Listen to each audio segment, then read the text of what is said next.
My girlfriend is a ghost. Living under the same roof with Jack, Henry had met lots of spiritual things and events, tons of weird people, all kind of demons. They were all scary and also mind-blowing. To him, Jack was always mysterious and interesting face, especially he was a very gifted shaman. That was a month ago. While Henry and Jack were chatting in the living room, there was a door sound. That must someone is looking for Jack, Henry first thought, and his thought was true. Henry came to get the door. There was a man at his ages. He looked shy. Hello, is Mr. Jack home? The young man bore a dark, worried face. He got in trouble. Jack calmly invited the young man to have a sit. Please come in and have a sit. Henry sat next to the young man, and comforted him. Don't worry. Mr. Jack is a naturally gifted shaman. He definitely could help you out. The young man started to tell them, my girlfriend has disappeared. She was nowhere to be found. Please help me. Are you kidding me? Your girlfriend got disappeared. You should call the police, shouldn't you? Why are you here? Henry was unable to keep his temper. When the heck Jack opened a lost and found service? But to reply Henry, the young man kept his face down. He was likely to have a lot in his head. After a while, he continued, I'm talking about my girlfriend, but she is not a living human being. She is a ghost. Henry froze at that moment. The young man in front of his face looked healthy and normal. The surprise and confusion came flooding to Henry. But Jack still kept his calm very well. You got a gut, man. You knew she is a ghost and you still were with her? The young man got a bit embarrassed. He took a little silence and then started to tell them about his girlfriend. I know.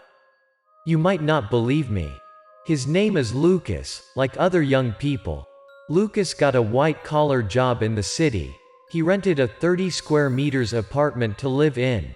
He had been a simple man. He lived by himself boringly and lonely a few years until he met his girlfriend. One day, Lucas stepped out as usual, but at his doorsteps, he saw a girl who was sitting in front of his door. That was a young girl. Looked like at his ages. She was sitting there alone, with no belongings. He had to hurry to his office, so Lucas nodded his head politely and left real quick. He didn't pay much attention to her. After work, Lucas backed home, and still saw the girl there. She even kept the same position as to where he saw in the morning. Seeing Lucas, she smiled at him shyly and without a word. Lucas opened his door, entered his apartment. Even this was weird, but how he could ask the poor girl to leave. Then the night came. He prepared to go to bed, and the girl just came to his mind randomly. He curious, was she still there in front of his doorstep? So he came out to give a check. Indeed, she was still sitting there. She probably was shaking because of the cold night. Lucas was unable to just stand there, cold-bloodedly. He invited the girl to come into his apartment. It must be cold out here. If you don't mind, come in. You can stay overnight in my living room. She stood up, gave him a graceful eye, and entered his apartment silently. That night, Lucas brought her a clean blanket and let her in the living room. The day after, Lucas woke up and prepared to leave for work. As usual, he saw the girl had prepared him a great breakfast at the table. That made him a bit both surprised and shied. After work in the evening, there was also a great hot meal on the table already. Lucas felt at home for the first time in his life. He knows that just was a stranger, but deep down, he wanted to have a girl like that. He would let the girl just like that stay in his apartment forever if she didn't want to leave. Day after day, they two got along well with each other. The girl was doing the house chores, cooking while Lucas was going out for work, then buying groceries and food. Lucas found that the girl was disabled. She was unable to speak, but that was not a big deal to him. They had managed to communicate by sign language. Their relationship had been developed profoundly. Lucas daily backed home after work and would tell her what he had experienced throughout his day. She loved to hear Lucas's stories, but she had never wanted to go out of the apartment. She knew what were Lucas's favorite dishes and often made him. She also kept his apartment to be always clean. One day, Lucas decided to confess how much he loves her, and the girl had accepted that cheerfully. He's so happy, and his sweet life had been continuing until 3 days ago. His girlfriend disappeared without a message. Lucas tried to find her, but he didn't know how and where to find her. After finishing, tears were welling up in the young man's eyes. He and his girlfriend must have had a very deep bond. Jack asked Lucas, "So when did you find out her true identity?" Lucas quickly wiped his tears, choking with emotion. He replied, "One night. I had been awakened since I sensed something were moving around me." Lucas had found out the girl next to him was floating in the air. Her body was turning to be very cold as a corpse. After that night, Lucas tried to keep an eye on his girlfriend. He realized there were some unusual things about her. She had never gone out. She had always kept the blinds drawn to make sure there would be no sunlight could get in the apartment. The creepiest to Lucas was one time, he watched her when she was cleaning dishes. Her legs had been disappeared. She was like floating in the air. At that moment, Henry was unable to stay calm. "Why the heck did you still live with her after you find out the truth? Are you normal?" "Honestly, I was scared at first, but I really love her, you know, so I didn't think that could matter." Lucas gave us a slight smile hopelessly.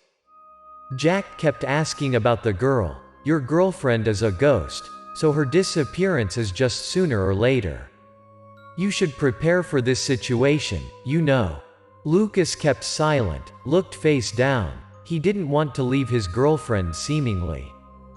Jack continued, "Do you know what is her name?" "She is Emma." Lucas could surely answer Jack since she used to write her name to him. Jack gave a slight smile and stood up straight swiftly. "Let's go out to find your girlfriend. Who knows how lucky we are." Jack asked about Lucas's apartment position. He found something on the map. Then the three came to a hospital's memorial house nearby Lucas's place. The manager stopped them. "What are you looking for?" "Someone or register to pay a visit. Please give me the information here." Jack replied, "We're looking for a girl. Her name is Emma. Is there anyone here named Emma?" The manager looked at Jack, found that he was wearing some work clothes, and his tone of voice was a bit impolite. "There were dozens of Emma. Could you give me more specific?" Jack continued calmly, "She was just arrived here, no family." The manager quickly replied, "Are you mentioning a poor mute girl? She had a car accident. We were unable to contact her family." Jack pointed to Lucas. "This is her boyfriend. He just heard and rushed here." The manager took them in instantly. The three of them came to Emma's urn. Lucas saw her photo there. That was indeed his girlfriend who he was looking for. Jack shook Lucas's shoulder and comforted him. "Don't you want to see her? I'ma help you to see her this one last time. She is dead. We were unable to bother her, so just one last time." Jack gave Lucas a sign to go to the opposite of the urn. Jack explained to us. Normally, he needed a psychic to translate, but since Lucas had lived with her enough long so he could talk to her directly, Jack took 2 pieces of yellow talisman. He stuck them to Lucas's arms. Then Jack started to incarnate. A while after, white vaporous smoke appeared in front of Lucas. It was condensed and shaped into a human-like object. That was Emma. Right after seeing Emma, Lucas was shedding tears. He wanted to tell her so much, but he was speechless at that moment. Finally, he took a deep sigh, and just simply said, "Emma, I know we are unable to be together anymore, but when I was with you, that was my happiest time ever in my life. I hope you could rest in peace. I definitely will come to find you in the afterward. Please wait for me."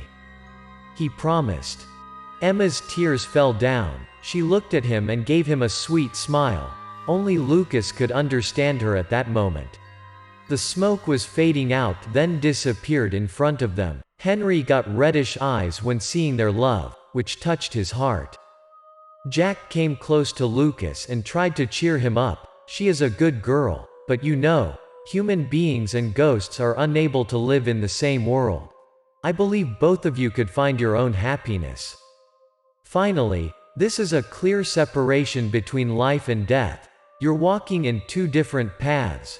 You're better to give up. You're still young anyways. You gotta move on.